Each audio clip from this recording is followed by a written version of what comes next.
de nuevas tecnologías. Tiene varios implantes de chip porque quiere experimentar físicamente el futuro. Con su equipo global, investiga tendencias en robótica, drones, conducción autónoma, impresión 3D y 4D, sensores, blockchain, computación cuántica y realidad aumentada y virtual. Ha sido orador internacional desde 2007 en organizaciones de prestigio como Google, Microsoft, Samsung, Gartner, PwC, Deloitte y Unilever, entre otras. Además, es CEO de la agencia de inteligencia centrada en el futuro, TrendForce.one. Thank you so much. So, are you ready for the future? Yeah. I love this energy. So, let's start. My name is Richard Van Hooijdonk. I'm a Dutch guy. I'm a trend watcher, a futurist. A trend watcher is a person who studies the trends and explains about the trends, and a futurist predicts, so looks ahead, 20 years, 30 years, and maybe sometimes longer. I'm also part of the World Economic Forum. I was asked to be part of it, so multiple times a year I'm able to talk to global leaders about the future, because they make the decisions that actually decide about everything we do in the world of tomorrow. We also have a team of around 50 people. We work for Interpol, police organizations. We do a lot of research and predictions with regards to the future. This was my first talk. It was in Dubai after COVID for 2,000 police people again after COVID. Whoa, terrifying. And I mean, it's wonderful. I also had a picture. This is for my family. This is me there with the crown prince. I was so happy. And I'm a police guy in the past. I was part of the special forces in Europe. So when I do talks for police organizations, I usually do a shift. So I work with them. And this was my first night in Dubai. It was wonderful. And the second night was awesome. So if you ever if you go to Dubai, get yourself arrested. It's an awesome experience. I will talk a bit slower because the translators need to translate my talk. So it's really hard if you talk too fast. So we will talk about the supply chain of the future, but we will also talk about what kind of organization do you need to keep up the fast pace of change. Because the problem is not technology. Technology is there. People are building technologies. The biggest problem is your organization and how to build a new mindset. I talk about the future every day. It's my job. It's what I do every day. And I think if you talk about it, you should physically be part of it, right? So I decided to have a chip injected into my body around 10 years ago. It's a small chip. And it's now injected, and it was really painful. And after a bit of pushing and pressing, it was really painful. It was injected, and now I'm connected to the Internet of Things. What do you think about that? Cool, right? But the problem is, these chips, they feel like tattoos. If you have one tattoo, you want to have more. It's really addictive. So I decided to have another one. It was done. My clicker doesn't work anymore, guys. Please help. Yeah, this is how it looks like, and I think it looks fantastic. So I had another one. It was done for Dutch Live Television. It's a bigger one. I'm able to pay with it and stuff. It's quite painful. You can see that. I hope you had a great dinner, but it's quite painful. And now it's connected to my home, my doors, my car. And next year it will be connected to my son. Hopefully, but my ex-wife, she's not completely convinced, so I need to talk to her. But yeah, I mean, it's about the future.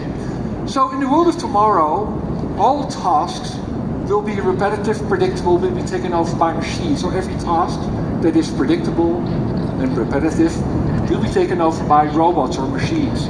This is the Amazon warehouse. In the early days, a lot of people working there, and now robots took over these repetitive, predictable tasks. This is a greenhouse, and there's a camera watching the tomato. You see the figures? These are percentages below the tomato. And when the tomato is ready, it sends a signal to a robot, and the robot picks it. So all those repetitive, predictable tasks will be done by robots. No people, but robots. But we're not there, it's not done. So we need time. We need loads of time to build it. It's not ready. So in 2025, according to the predictions, half of all the jobs, so 50%, will be taken over by a robot, a device, or an algorithm. 50%. Now globally, it's 37%. So we're heading. And that means that one of these concepts is these self-driving cars. So those cars drive without people in cities, which is level 5 of self-driving concepts. They drive in cities without people, they see cars, they're really intelligent. And they understand that a tree is not able to cross over a street, but people will. So they're really fast and smart. I own a Tesla, and my Tesla learns every day. Every day 1 gigabyte of data is sent to the Tesla systems, and he recognizes people, crossings, all kinds of stuff. So the problem is people. Look at what's happening here. This is a Tesla driving, making this movie, and the Tesla stops in time. So, Tesla drives, and he has cameras and sensors, and the Tesla stops in time. Stopping now. So we can drive. People should stop driving because we drive like monkeys. You know, we create the accidents. We create the collisions. So we should stop driving. The seats are much better, they're faster, they're more intelligent. When we drive, we have a reaction, but we need a decision. And the decision is based on data from cameras and sensors and AI. No, we can do it, we're just not smart enough. And you know, wonderful, you know? Everyone will be able to drive in the future, and this will be your city. You know, flawless transportation, nothing wrong, doing well. I think it's awesome. There's one small problem. That's the following. This guy on the left side wanted to kill himself today, but it's just not possible with his self-driving systems. So that's a problem for him, but it's safer for the world and for our health, right? That's a funny thing. I was in India, and there were a few scientists. They said, Richard, we will print this self-driving car, solar-driven, probably in 10, 15 years, it will cost around $50,000. And they just did it for $5,000. So printing cars is extremely cheap. They just download a model, and the model is printed. If you have BMW or Mercedes, they don't order these parts of your car, they print it. And that's a small problem for these guys. I mean, I did a talk for the biggest steel producers of Europe, and they deliver these products to Mercedes and BMW. But since we have these 3D printers locally installed, you don't need a factory anymore. And that's the biggest problem for them. And it's wonderful for the supply chain of the future. So it's the end of outsourcing. You know, one of my friends, he makes these vases for flowers, and he produces them in China. And now he uses a 3D printer, and he prints them for half of the cost he pays in China. We also see that Nike and Adidas, they print their shoes in their own countries because it's cheaper with 3D printing. So it makes these supply chains smaller, which is needed thanks to COVID. You know, we learned it. But you can also print weapons. I also do a lot of talks about crime and the future of terrorism and stuff. And in Holland, in the Netherlands, where I live, there were 6 guys arrested, and they had a 3D printing weapon factory. So they download the models, and they print the weapons. I shot with this gun a few weeks ago. I am, because I'm allowed to. And these guns are great, but it's crime. So 3D printing has all kinds of advantages, but these are the disadvantages that also criminals can use them. So this is about the story about the supply chain. The supply chain is wonderful, but it's also really costly. And we lose a lot of money in the supply chain, which is around 40%, because factories are broken down, we have traffic problems, you know, there's no storage, there's always something wrong why these supply chains stop working, you know? So we lose a lot of money in the supply chain because not all the dots are connected. Out of 1,000 supply chain executives, this was research done by Oxford last year, 51% they used predictive analytics to solve this problem, 51%. But the other one, they don't use it. So this is a big opportunity to use AI to connect all the dots. So let me tell you a bit about the dots. This is a self-driving lorry. This is a concept from Mercedes, and it drives, and halfway it exchanges a part of the lorry, and it runs. So the first one goes to Guadalajara, and the other one goes to Mexico City, and halfway they exchange the lorries. They don't have to stop, they just exchange. Secondly, we see a concept of a factory. The factory of the future is a factory without people. Every factory that is now built is a factory without people, because it's repetitive and predictable. We talked about it. That means that we see many people being disrupted out of these industries. Warehousing, same thing. It's repetitive, predictable. We don't need people to do this because it's not effective. If you want to connect the dots, you should leave out people and let technology take over all the dots being connected. And then it needs transportation, because we have goods that are produced and we need to send them over the ocean. Then we have IBM Watson. They built a system, and this system has all the harbors, strikes, problems. So you just throw your package in Watson and they tell you the best route your package should have. And of course, it's shipped by a self-sailing ship. Rolls-Royce, they now build a complete fleet with self-sailing ships, because people break things down. And sailing boats is something really easy from A to B. We don't need people to do this. So again, we haven't seen any people until now. The supply chain of the future is completely automated. And then it enters a harbor, and it has these cranes. And these cranes, they pick up the container. Oh, this is the harbor of Shanghai. This is the biggest harbor of the world. No people, completely automated. And it has a container, and this is a smart container.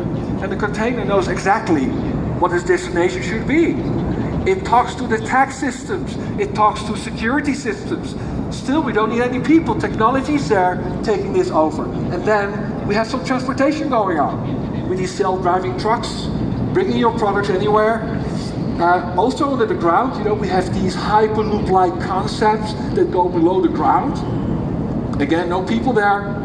It's just transportation with machines. And then, when we're done, we bring these cars to a kind of a part of our cities. It's at the edge of our cities. And then we have the last mile delivery problem. Because the biggest problem is not transportation from city 1 to city B. The biggest problem is how you get them to the consumers. For example, in our country, in Holland, we use bicycles. You know what bicycles are? They're really dangerous. But we have them everywhere.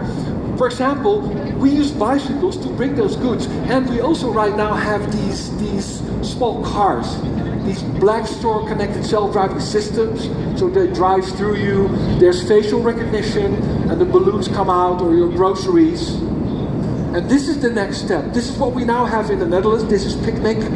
These are those smart cars ready for self-driving, and they do the last mile delivery.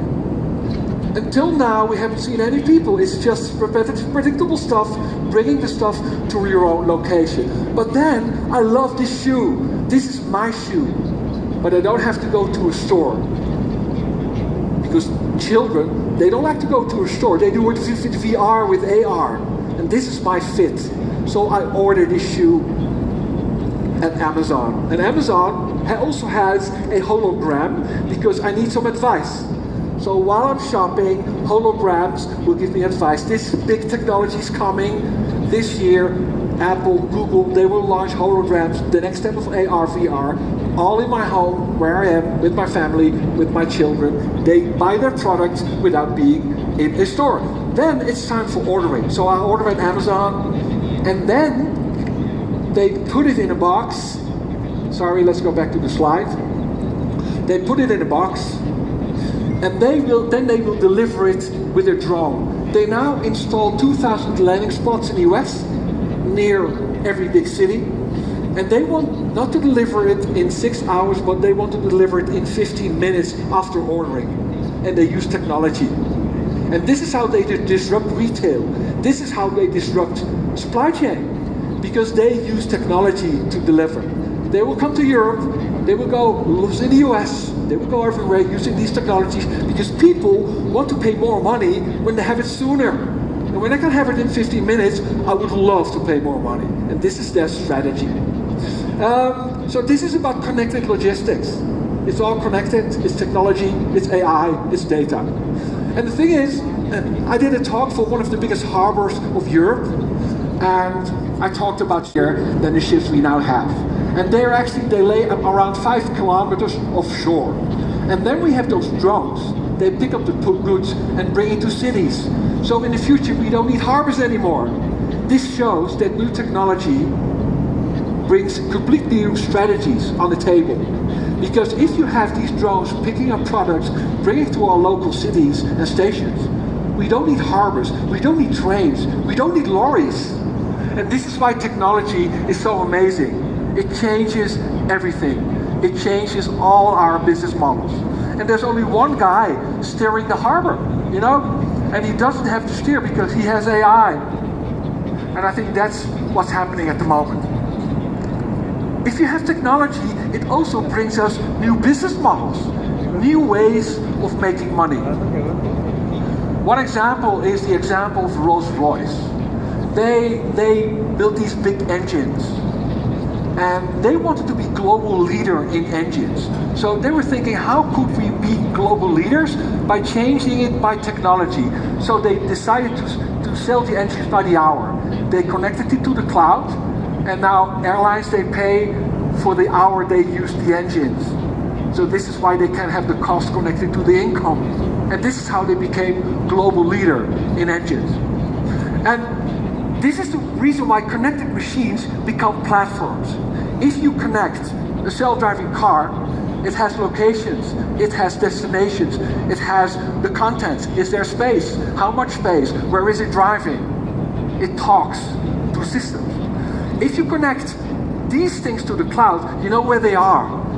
You can direct them to a specific location because products also talk to them, cloud talk to them, and it's really interesting. And then, of course, if you talk about factories, talking to warehouse systems, talking to cloud systems, and this is the biggest advantage of technology. We will have mobility platforms talking to systems within the supply chain. Also, consumer transportation, big thing, you know. We will have apps, and those apps will tell us how to go from A to Z. We don't need people for this, it's all automated. We will have manufacturing platforms, we talked about it.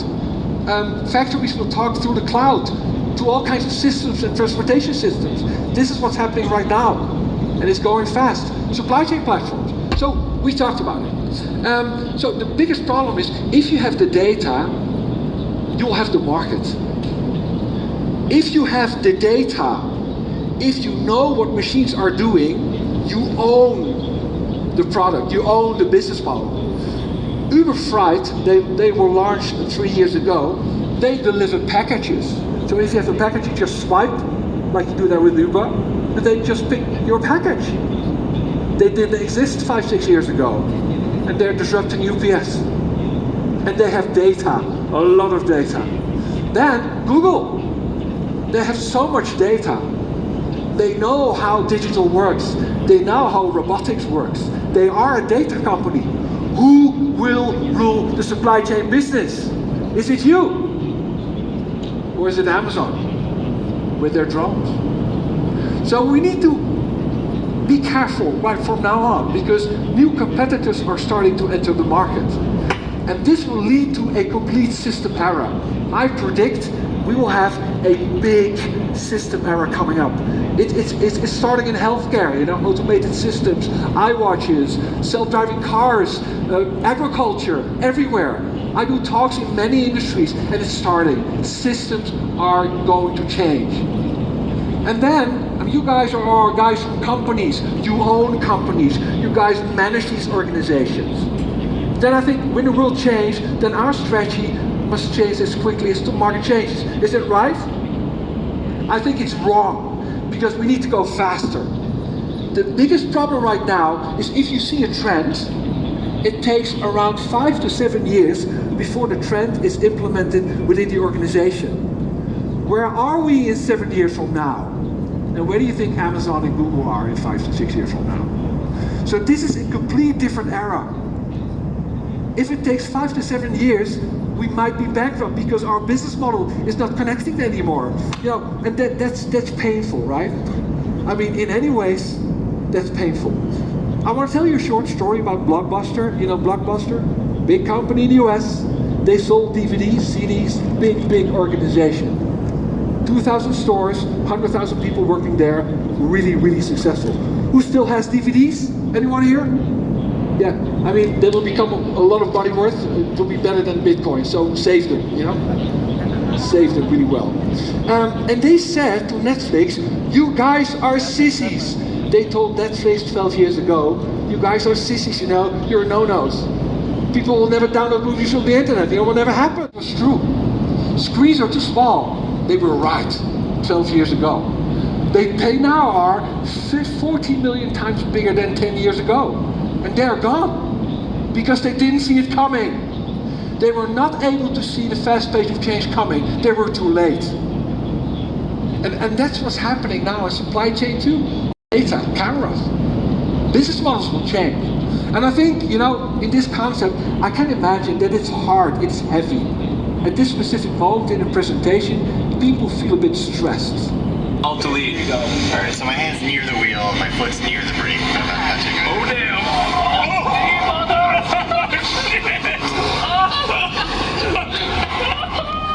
Is this what you feel at that moment?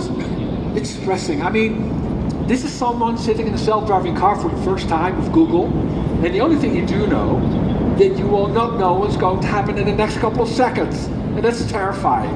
But if you do that the second time and the third time, you finally get used to it, right? And then you go to the organization and you say, guys, let's do it. You know, let's change everything. You know, let's do it. And this is the answer. And this is what I call the immune system of the company. Recognizable. These are the barking dogs. Usually the old white man. Not wanting to change. And the younger guys, let's change, let's do AI. No man, no, let's do the trick we know the last 10 years. And this is the problem. This is our immune system. And the immune system of the company kills the company. The problem is that we are not made for change. In general, we are made to do the same stuff every day and again and again. This is how we are born, you know. This is what we were told at school. No one told me when I was 10 to do it 100 times better tomorrow. No one. No, they told me, Richard, just do it a little bit better tomorrow or the same, you know. No one asked me to be disruptive. So we didn't know. Schools don't teach, companies don't teach, we don't know. It wasn't needed until now. And we have those processes within our organizations that let us do the same stuff that we do yesterday. So we are not made for change, and we have those processes that force us not to change. And that's the biggest problem at the moment. So those processes block change. And our habits destroy disruption. And that is the biggest problem at this moment. But there are 3 reasons why people don't change. This is research. I think it was done 2-3 years ago. The first reason why people don't change is that people, they don't like uncertainty. So when something is different, they don't do it. I remember I did a talk for surgeons, I think it was 8 years ago, and I presented the surgery robot. And they all said, no robot in my operation room, in my surgery room. I'm the guy, I do the surgery. And now every hospital has multiple surgery robots. My father had surgery 3 weeks ago by a robot, and he still lives. He survived. And these robots, they have cameras, they have sensors, and they can do cutting on really minute levels a surgeon cannot ever do. So we don't like uncertainty, that's the first point. Secondly, Richard, man, why would we change, man? We're doing a great job. We're making so much money, so why would we change, man? Get out of the way. Stop this story. And then I usually shut up and show them this image. And this is the Kodak problem. You know, this company, you know the story, they made so much money in 2002. Big money. So they had a party at Hawaii to celebrate that they made so much money in 2002. They invited friends, relatives, they invited everyone. It was a great party. They're still talking about it. So of course it's wonderful that you're proud, but don't be too proud. If you tell people we are the best company of the world, that might be the beginning of the end. It's now time to wake up. You may be proud, but you would realize that things are changing. And the last reason, the third one, why companies don't change, is they expect a specific behavior. So for example, if you go to your office tomorrow and you tell your boss, guys, let's change everything, you know, let's do it, you know, let's disrupt everything, you will have one more meeting at the HR department and then you're gone. So we don't like uncertainty. We think we are wonderful. We think we are doing a wonderful job. And the third thing is, we love that people do the same stuff like they did yesterday, and that's a bad recipe for a really bad soup. So this is what's happening in companies. And the other thing is, we will have new jobs, new skills, new people with new skills. For example, you see the harbor. This is all technology and robotics. This is AI. This is also ethics. This is also philosophy. This is also psychology. How to change. So we need new people. And I told you I do a lot of talks within the field of cybercrime and terrorism. And one of the problems is that hackers, they going after the supply chain. We talk to a lot of hackers. We talk to the good guys and also the bad guys. That's my job. I work for Interpol and police organizations, and we advise them how to handle these things. And I was in Dubai, I think it was in April. On the second day, I did a masterclass with about 100 Interpol agents, and we worried about vertical crime. That is hacking smart greenhouses, hacking healthcare organizations, hacking supply chain. And police organizations, they don't have enough knowledge about, because hackers, they now hack hospitals right now. So they hostage the data, and if you pay ransom money, they release the data, which is a big problem. Another problem is just take 10 or 15 self-driving cars and steer them to a target and let them kill that target. So it's really easy. I mean, I remember that Elon Musk said, you know, Tesla is not hackable, is unhackable. 5 weeks later, it was hacked, or 5 minutes later, it was hacked. So entering self-driving systems is a big problem. And my son, he plays Fortnite. Do you guys know Fortnite? Yeah, my kid, he plays it. So he wanted to change his voice playing Fortnite. So he downloaded an app called Voice Mod, and this is why he could change his voice. But then, the program he used was free. It should be wrong there. Yes, someone should make money out of this. So one of my friends, he's a police hacker, and he found out, why my son was playing Fortnite, bitcoins were mined on my computer, and that's a felony. That's crime. So hackers, they now program crimes into apps we now download, and probably you have some of these apps on your phone that are made by hackers. So we need these people. Hackers are now going after supply chain because it's big, and no one wants to have a supply chain that is not working. So supply chain people are willing to pay a lot of money, so we need to protect ourselves against these crimes. So we talked about jobs. If you want to keep up the fast pace of change, we need new people, we need new skills. And I showed you all kinds of examples about technology and robotics and AI, and this is a wonderful moment. This is the best moment of my presentation, and now I want to show you what happened in education. Are you so excited too? Yeah. Wow, I can't wait to show it to you. So what happened the last 40 years? You know, I worry. I mean, who fell asleep the last 30, 40 years in education? We have a big problem. We now teach generalists, but we need extreme talents. We need extreme talents with extreme knowledge. We need experts. And the thing is, we need the new Mark Zuckerberg of supply chain. We need the new Elon Musk of smart factories. We need brilliant people, and we don't have them. We have a big problem. If you don't have the people, you will not have the progress. You will die.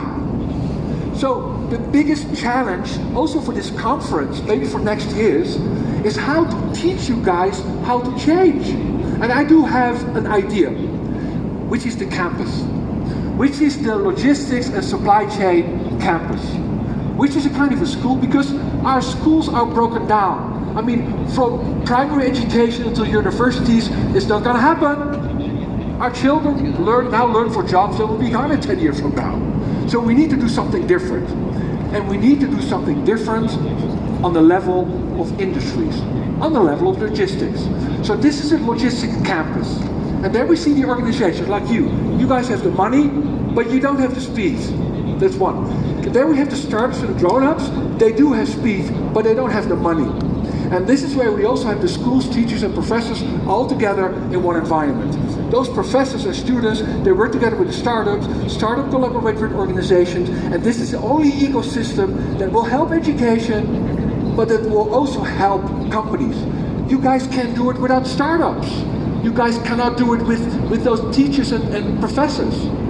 This is the only way to keep up. Schools, they want to, but they don't have the knowledge, they don't have the money, they don't have the time. So we need to teach them how to do that differently. And in the end, you know, forget the whole story you just told. Really, stop doing the old things. And are you willing to unlearn? I talked to this guy, I think it was 5 years ago, he passed away last year because of COVID. Great person, Mr. Andy Grove. He said, only the paranoid survive. Wonderful. In the era of fast change, the only person that survives a company is that you look around every day. Be on it. Look at it every day. Invest money in experience the future. And in order to do this, we need new skills. Within companies, we need new skills. And this is also something important for your children. The first skill we need is passion. We need more passionate people, passionate about the future of logistics. Passionate people, they break the rules. Passionate people, they really break things down. We need more passionate people. When you hire people, skill and rank them on passion. Critical. Second skill is curiosity. What are they doing? How does it work? Where can I get the figures? What are the results? Can I talk to them? We need more passionate, curious people. If we don't have them, just forget about it. So this is a big task for HRM, the human resource management. You can have a great engineer, but without passion, without curiosity, this company will go nowhere. Diplomacy, it's another skill. It's really heavy to change organizations. So we need explainers. We need people that are able to build coalitions, you know, to collaborations, to build ecosystems. These are skills. So if you hire people, rank them on, are they able to do this? You know, are they passionate? Are they curious? Are they able to explain the future? So diplomacy is something that will come back in companies. Because if you want to change, it's rough. If it's rough, you need negotiators, you need inspirators, you need people who are able to inspire and get people together. If we don't have these people, forget about it. So it will be the era of soft skills. Hard skills. I mean, robots will take over those skills. You know, robots take over those hard skills, and in the end, people will change, will help change, will stimulate, will inspire change. And this is the guy who knows all about it, Mr. Darwin. He said, it's not the strongest that will survive or the most intelligent, but the companies that will survive are the most adaptive to change. So adaptiveness is really critical. If you don't have adaptiveness, if you don't have diplomacy, no passion, no curiosity, forget about it. So reorganize people, reorganize mindsets, which is a tough job. You got to do it. It's the only way. And it's also about, I mean, I worry about people not having jobs in the future.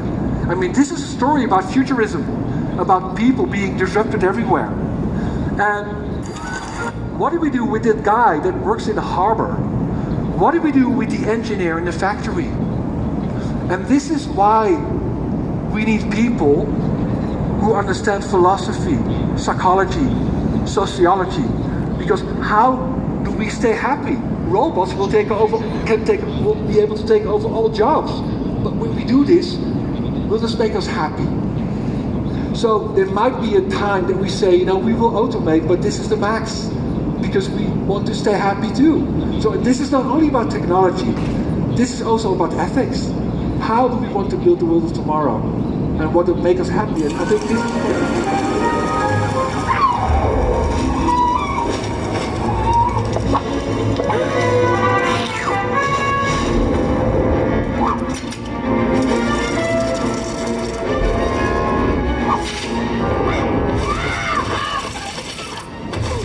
this is about collaboration.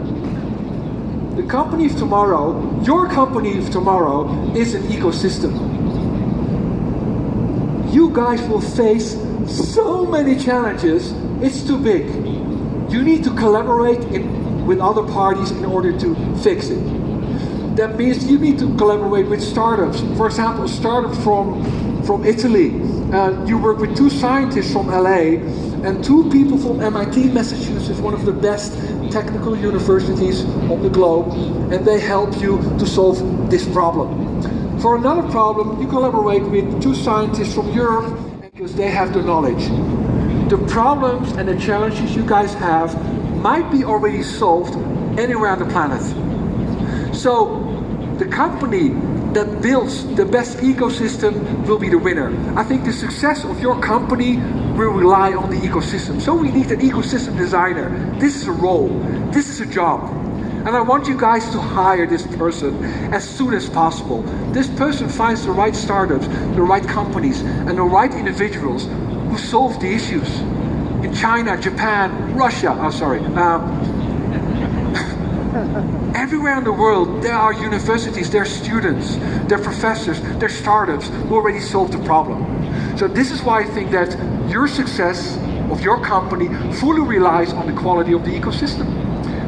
If you have the right parties, maybe 6 teams, and with team 1 you collaborate with 2 years, the other team collaborates with you for 3 months. And this is what we need to learn. We need to learn how to collaborate with difficult parties, to let them solve our issues. And that's a skill, should be designed. This is why we need the ecosystem designer. Your goal, if you are a CEO, an owner of the company, I don't want you to make a lot of money the next 10 years. Making money is not what we want to do. Your only goal is to manage uncertainty. Managing uncertainty now is the biggest task for everyone here. And we do this with future scenarios. In the first scenario, we acquire 3 startups and we build 2 to 3 possible new business models. In the second scenario, you collaborate with 5 global organizations, you add people, money, and design another concept. And in the third scenario, you build your own future lab. There isn't one scenario, you have the Kodak scenario. So visions and scenarios are critical. I think managing uncertainty leads to certainty. We need to play with the future. If you don't play with the future, you're wrong. And it's not a one-trick pony. It's not one direction and then another direction. It's not the thing. We don't know. We think we know, but we're not sure. This is why we need to invest a lot of money into discovering the future. That's costly. And that's the reason why there are 2 messages for the shareholders. The first message is, guys, we will lose so much money the next 10 years. Every time a bit more, every year. And they now are the most valuable company of the world. They have a chain of products, a bookstore, cloud products, transportation, logistics. And this is what they did. And they took the time, they took the money. And it's a different way of investing. Traditional investing doesn't work anymore. We need to think about new ways and new investors. And this is also every investor who invests in the future, every CEO also needs another organization. Because the current organization will not be able to change. Because you guys have a factory. And that's a perfect factory. It is operational excellence. It does everything at the right time, doing the best. Absolutely. You guys are amazing. But change in a factory is impossible. Because this organization isn't made for change. A factory is made to do the same stuff every day and again, which is operational excellence. So we need labs. And in labs we can inspire and experiment with the future without the legacy of the factory. So I want to show you the Al-Qaeda innovation model. I have your attention? Right. Al-Qaeda has an organization with all kinds of different cells. And this is what I want you to adapt. Around the company, we build different cells. And each cell has an individual owner, has its own ecosystem, and its own tasks. And then I hope finally we will find a way up. So it's at the edge of the organization. It's a cell of maybe 10, 15, 30 people with strong independent leaders. You hire them because you trust them. So they don't have to report every month. They don't have to report every quarter. You trust them. You give them time, you give them flexibility, and you give them freedom. They're autonomous from the mothership, and they will have their own ecosystem, and they're not funded. They need to find their own funding. They need to do their best. And this is what we need to do. So, in the future of the world, tomorrow change, small will be the new big. Small cells, different from each other, building the future for your organization. I mean, we can't do this alone, you know. We need young people. And this story is about, I mean, the average age of you guys is pretty high, right? I mean, you guys will not do it. You guys are too old. But there's rescue. And I call these young people, I mean, they're your sons, they're your children. They're your son-in-laws, they're 25, they're 30. And I call them the Omega generation. For them, technology is like water, you know, just after they were born, a swipe is the first thing they do, and then they say, Daddy, you know. They're born in the digital world. They know what technology is. My son, he swipes, he programs. He also makes my speaker videos. He's 10. He knows the world of tomorrow. My other son, he's a hacker. He's 18. He's terrifying for myself. And I mean, and they don't know what this is, right? They've never been there. I mean, last week I explained my son, I showed him my Walkman, and he's still laughing. How on earth can people make music on these band-like stuff? He doesn't know. He doesn't care. And then he just swipes his music. And my other son hacks my hands. And those youngsters, they have so much energy. I mean, I'm also a teacher at a few universities in Germany and England, and also in the Netherlands. And I meet those guys, they're 20, 25. I call her Annette. She's a lady, she's tall. And she's really energetic. She doesn't wear makeup. She wears sneakers, you know, she's wonderful. I love her. And she has so much, and she's really positive. Her glass is half full. And she really wants to change. She thinks we can do it. She thinks that the world is able to change. And also, come on guys. She doesn't need a high salary. She wants to have a challenge. Those youngsters, they don't want to have a lot of money. They want to have a challenge. They want to be challenged. And then she wants to learn. And then it's time. She's ready with college and she starts working in logistics and supply chain. And she meets her boss.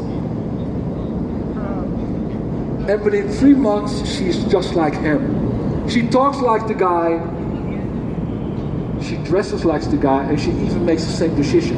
But she was so fresh when she came in. She had ideas, she wanted to change, and she's clashed by this old guy.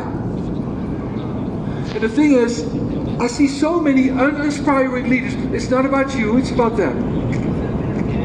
Totally uninspired old white guys who are not able to handle young people who want to change. I mean, I usually joke, you know, it's grey, it's old, and it's slow. Haha, it's board of directors. This is not how it will work. Those people will leave the company. They will tell everyone, they will leave the company, and they will never come back again. And the thing is, within 3 to 4 years, those youngsters are half of the global working force. And they will make decisions at your competitor's CEO seat, probably. So this is the reason why every person, every CEO sitting watching this talk should have a 25-year-old person steering the company together with him. This is what I call reverse mentoring. You know, the young person knows about the future, the older guy knows the world of today, knows the political situation, knows the customers. What would happen when 2 generations steer your organizations on critical positions? We need to go from ego to other systems. I mean, the fact that you're old doesn't say anything, you know? I also have someone that's 24 next to me. His name is Levi.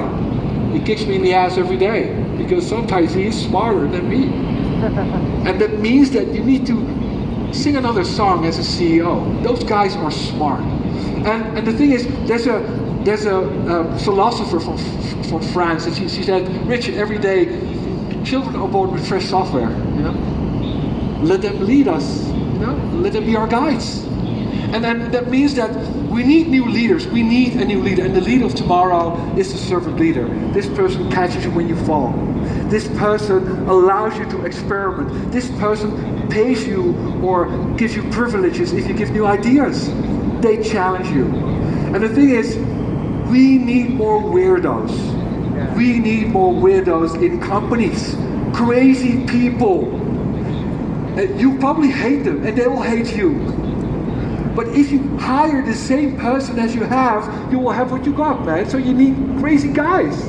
Always artists, crazy people, they always take care of disruption. It's critical. The leader of tomorrow, in my opinion, is simply the person who simply asks the best questions.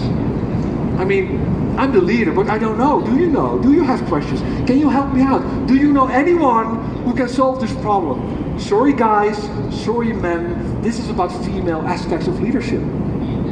The next 10 years is about other leadership. It's about sensitive leadership. If you want to have those people aboard, if you want to have their friends, you need to be sensitive. And this is actually about the female aspects of leadership in order to build the team we need. This is one, I met him twice. I mean, I'm really honored. And this is such a new leader. And he says, you know, screw it, let's do it. This is what they think. This is their culture. And he said something more. He said, if you take care of your employees, they will take care of your customers and they will take care of your shareholders. Wow. So what is the best workplace? How does the best workplace, how does it look like? Is it a desk, a computer and a manager? No. That's a place where people are able to experiment freely, where they get the space and the money and the time to do crazy stuff. And this guy, this is Daniel Ek. He's the guy from Spotify, and his face looks like a potato. Yeah, he had an interview saying, I look like a potato head, which is actually quite true. And he said something beautiful. He said something that we as leaders could learn from. He said leadership skills are learned, and true leaders are made and not born. Leading the future is something completely different than leading the factory. Leading the future is about uncertainty. It's about, you know, ecosystems. It's about doing things you never did. And that need new skills. So my advice to everyone here is teach yourself new leadership. Everything starts with new leadership. Everything starts with new people, with new minds. Everything should be discussable. And I think we also need positive anarchy. I mean, this is quite nice because it's better to ask forgiveness than it is to get permission, you know. Why always ask? Just do it and say sorry when it didn't work, you know? And this is a culture. This is new culture we need in order to keep up. I will go slowly to the end of the session. There are three people watching the talk at the moment. And the first person, he wants me to go home and wants to die at this moment. They don't want to change. You know, these people, they are resistant to change. And in general, it's about 15% of the company, they don't want to change. Within governments, it's 50%. And within healthcare, it's around 70%. You know, we call these legacy systems. People don't change. And then we have people who fear. It's around 60%. I mean, you need to motivate them and then they'll go with you. But they fear. And then we have my favorite bear. This is the blue bear. And this person, it's 15% of your organization. And they can continue doing the old stuff. They love change, they understand. Secondly, what is your vision? If you don't have a vision, you will never be able to build a strategy. If you don't have a vision, you're not able to do backcasting. Backcasting is actually what must I do now in order to get there? Visions are critical. Visions are also really inspiring. Visions will be videos and animations and you share them with all the people in your organizations. And the thing is, if you look at the future every week, then you will have the whole aspect of self-fulfilling prophecy, you know that? If you look at the future every week, you talk about it, you make videos and movies and you present the future, you are critical. One, because of the mindset, secondly, to build a strategy. And then we build the future scenarios. Scenarios are critical. And then experiment. I mean, build those future labs. You know, we need to experiment, build those ecosystems, critical. The success of your company fully relies on the quality of the ecosystem. Hire the ecosystem designer. They're magic. And they might find parties who will solve your issues, which you cannot solve yourself, or that probably might be too expensive. So they will find them. And never change a legacy system. Always build outside the organization. We studied many innovation models. It will never work. You cannot change in a factory. Never ever. So always do it outside the company, because it kills change. Thank you so much for your time. Thank you so much.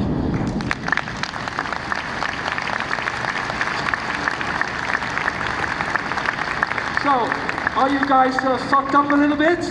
Stressed? Yeah, that's what I wanted to be. Yeah, I think it was nice, right? I'm a little scared. I want to go to my home, wake up my kid and say, forget it to school. Forget it to school. Yeah, This for you, for the translation. Right. Por cierto, gran trabajo de nuestro But I do think traductor. schools are a problem. Yeah. I mean, your kid learns for jobs he will not have in the future. So the question is, what will he learn? Yeah, it's a scare. Let's listen to the question. I talk about a guy of the translation that make amazing job because you have so energy. I'm a little scared. Sorry. Because this is your energy at 2 a.m. to your country. I can imagine the energy of 10 a.m. Yeah. Son las 2 de la mañana para el horario que llegó ayer en la noche y esta es su energía, no me quiero imaginar la de las 10 de la mañana. Así que vamos con todo y con esa misma energía a hacer preguntas. Disparen, manos arriba de quien quiera hacer pregunta. Recuerden, den su nombre, empresa y el puesto que tienen por el momento en ella. De aquel lado, por favor, allá Adri. Ahí justo al lado tuyo.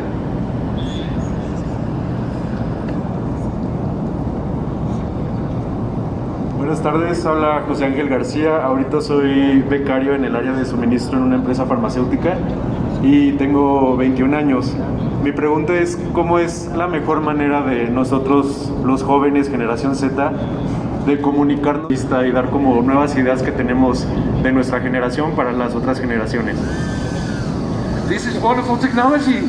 It's Yes. live machine translation. So, I mean, you work in the healthcare industry. We have a drone. We know that you like You it. have attackers. Take care. Ahí está nuestro don tomando imágenes también para que se queden para Yeah. un futuro. Maybe, Okay. maybe it's good to answer that question. Can Yeah. I do it? I don't do it in Spanish. I just do it in English. The only way to inspire old people is to show them the future. The problem is, there are two ways of responding. The first way is, those guys are so old, they will die anyway. That's the first logical reaction. And when they don't, we kill them ourselves. That's the first reaction. Secondly is, leaders usually are not so bad. They don't change because they're afraid. They fear.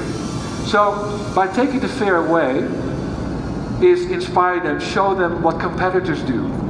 Show them what their competitors' labs do. And then if they don't learn, they should leave the company immediately. Because if you're a leader and you don't change, you should immediately go away. Because it's in my opinion, you kill the company by not changing.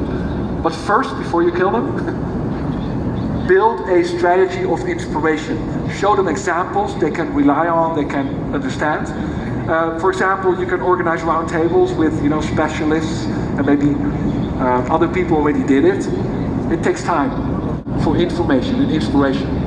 Because most of the innovations fail because of the lack of information, the lack of examples, lack of figures. So this is why I think that older generations, younger generation are usually really inspiring. And I think it's also important to find a sponsor. One or two older people who feel you, who can be part of your process, who can help you. Thirdly, if they don't, unless you are keep on inspiring them, leave that company. But firstly, try the two other things I just told you. Good question. Ya. Acá de este lado al frente, por favor. En lo que llega el micrófono, do you already have investment in the metaverse or not? Do you already have investment in the metaverse? Sorry? Do you already have investment in the metaverse? Yeah, we are busy in the metaverse. It's a weird world. The problem is that we talk to the Interpol teams about if you kill, in the future, we will have brain chips. That's another session. And we will actually be part of the metaverse. We will have the feelings in the metaverse. We will feel things. The question is, if you kill someone in the metaverse, is that murder? I'm also busy with a brain chip. I had to have it 2 years ago, but it will be delayed a couple of years. Because my son has epilepsy, so I want to try it. But if you are a brain chip and you feel things in the metaverse that are almost real, what's the real world? So, go ahead. Perfect. Eric Díaz, de Grupo GAL, un operador logístico, 3PL. La pregunta es, ¿cómo lograr ante esta difícil tarea de colaborar, no solo con los mismos colaboradores dentro de la organización, sino cuando hay del lado de los clientes también un paradigma o un bloqueo para ese cambio, para salirse de esa caja y lograr esa colaboración que de por sí ya es difícil dentro de la empresa, pero también hacia los clientes? Yeah, good question. Did you understand? I did. Thank you, translator. Customers always have a delay. They're far behind. But they are human. And they're like the old guys in the company. Everyone wants to be inspired. And it's yours to do that. So that means that there's always customers who are far ahead, right? So first start with the customers who are further ahead, who are innovation minded. Talk to them. And then take it step by step. Because every company, what I'm doing now is inspire you. You like it, right? It's inspiring, you like it. Every person likes inspiration. The only matter is how do you talk to those people? That's one. Second, so change the way how you talk to them, inspire them with ideas, but not every customer can handle the future. So the big question is it good to keep all the customers or to say, and then probably the C customer who don't understand, who don't want to change. And the best question is, if you did your best, you inspire them and they don't understand, they should go their own way. But first, just like I said with you, inspire them, show them examples, because also they need a different business model. They should fear about the future. So companies should turn into inspirators. Content marketing, inspire your customers, become an inspiring brand. This is what we call helper brands. A love brand. A helper brand, a brand helps my customer, inspires me, and I love him because he gives me all kinds of information I can learn from. So upgrade your organization to a love brand, to a helper brand. That's what I would ask. And say goodbye to some of your customers. Bye-bye, and take other ones who want to pay for the future. We have an idea, 3 customers, let's pay for it together. So you work on it together, and together you build the new concept. That's the way how it works right now. Now it's yours. Alliances in every part. ¿De qué lado? Venga, adelante, por favor.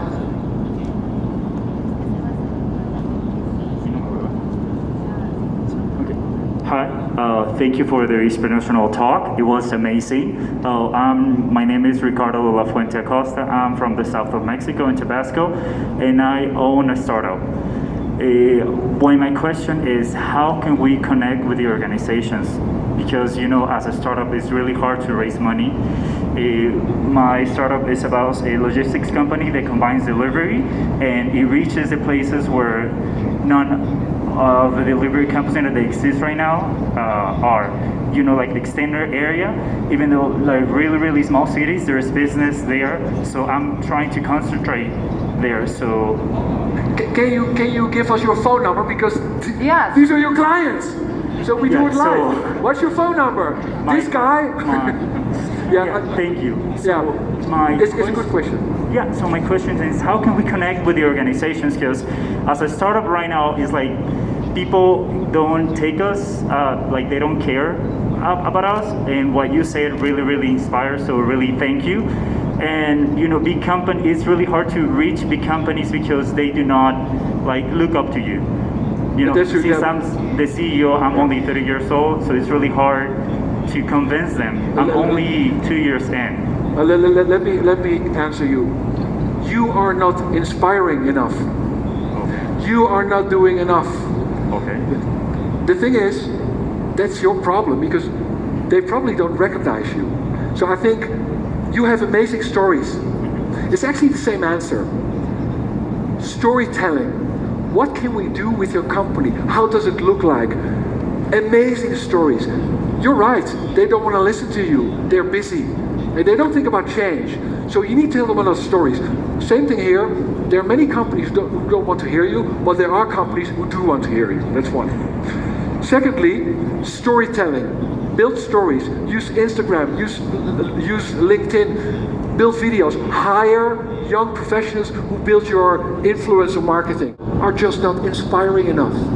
So I think that's one. I've seen your website, I can't tell anything about that's one. Secondly, hire these youngsters who tell your stories, make videos, talk to them, and it's hard.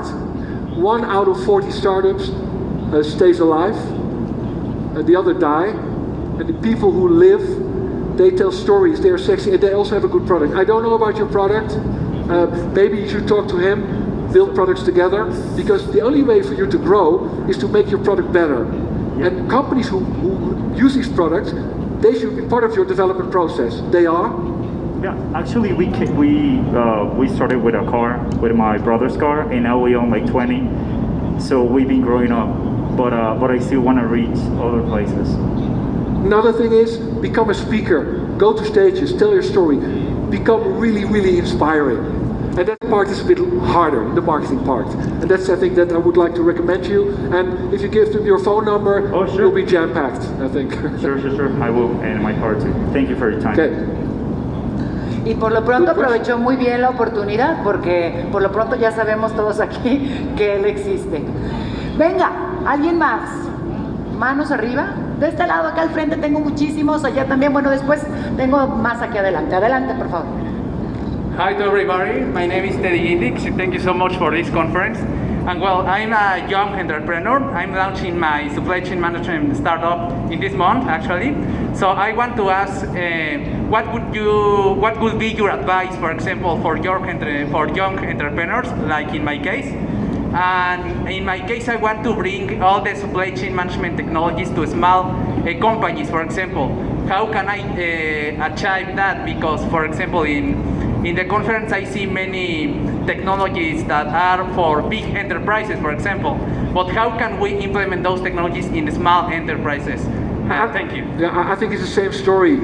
It's really important to make it real. Make sure that the companies understand what your proposition is, how your proposition can help them. Make sure that you test it, that you can share figures and results. The problem is, a software package is not the solution. The implementation, the figures, the proof, the cases. That's why I want you also, that the other person, work together with multiple companies. You need to invest some money in case building. And then it takes time.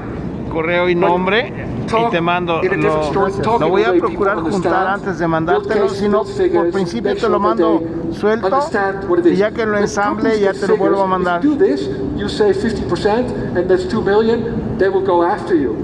But most of the stories of startups are a bit vague. We have a system De hecho, casi lo tengo todo solo cuando se me cayó el teléfono. You can work with that. Thank you so much.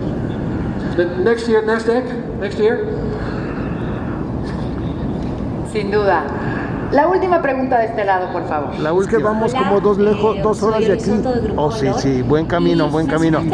Soy Juan José. Saludar, de conocer.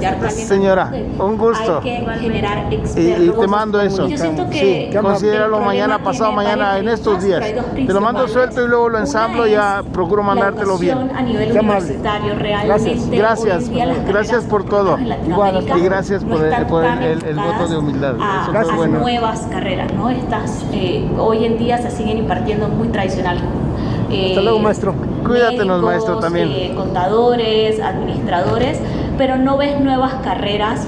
Y por otro lado tienes una generación que su educación es ser youtubers, influencers, que están acostumbrados a generar ingresos a través de views, likes. Entonces, ¿cómo afrontamos esto? Porque son como dos puntos muy importantes, entre tener la educación con el contenido adecuado y tener por otro lado el interés de ser experto en algo que no sea en temas de comunicación, de medios de comunicación. Okay, this is a really important question. The trend right now is that companies, they hire people and they see the people, they don't have the skills. So they build their own schools. That means that you hire your own teachers and startups in the ecosystem that teach your own people. You need to define, if you have a vision and a strategy, you know the skills that are needed.